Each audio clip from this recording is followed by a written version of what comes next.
Track wrestling here in Fort Lauderdale at the NWCA National Convention with Ohio State coach Tom Ryan. First of all, what did you get out of this weekend in Fort Lauderdale? There was a lot of positives. Obviously, this is the biggest crowd, right? The most coaches we've ever had here, so that's really good. There was a lot of communication, but there's similar things in this sport, right? We all want fair, we all want growth. So some of the big topics still, do you move the season? That's a hot topic still. Do you move it to second semester? And the RTCs, I think those are probably the two biggest things that I was most interested in, and of course, and then rules, right? You got rules, RTCs, and then do you adjust the college season? Where's everybody on the second semester versus 2 semesters deal? I think it's leaning towards second semester. There's just still some things that when you don't have all the facts, it's hard, and it's hard to have all the facts, right? So we don't know all the information on it yet, so it's hard to make a decision on something that you're not fully aware of yet. But there's some good things. There seem to be some good things about it. The season is long. I think the season's really long. Right now we heard, and this is unofficial, but nearly 38,000 seats have been sold for the 2020 national championships. I mean, and it's early. I mean, we're still what? We're 8-9 months away, right? So they're expecting a huge crowd in March. If you move the season, when do you move it to? How do you get arenas? So all sorts of things like that. Yeah. So there's a lot to it. Where do you stand on the RTC debate? Well, I stand on. I want it to be level, as fair as it can be, right? I want rules to be followed, right? I think we all want that, right? We just want it to be as fair as it can. So, I want the growth of USA Wrestling. I want the young person that's psychotically in love with the sport and wants to be great to have the opportunity to be great. I also want there to be a level playing field, somewhat, in the college realm. So I might be moving toward the local sports club.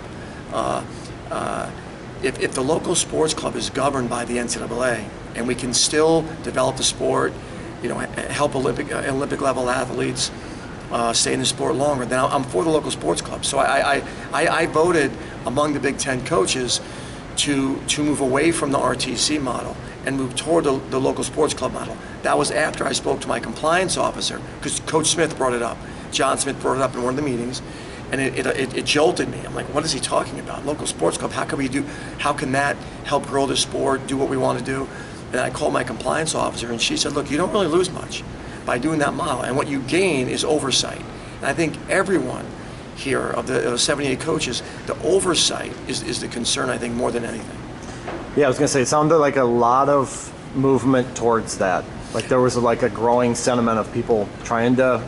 Yeah, they were kind of jumping on board with where John was. I mean, he didn't say much, but his sentence rocked me more than anything here and made me question some things and look at things in another way.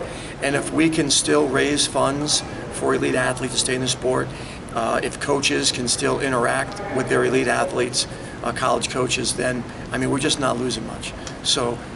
The only thing that sounds like to me right now that we'll be losing is the distance.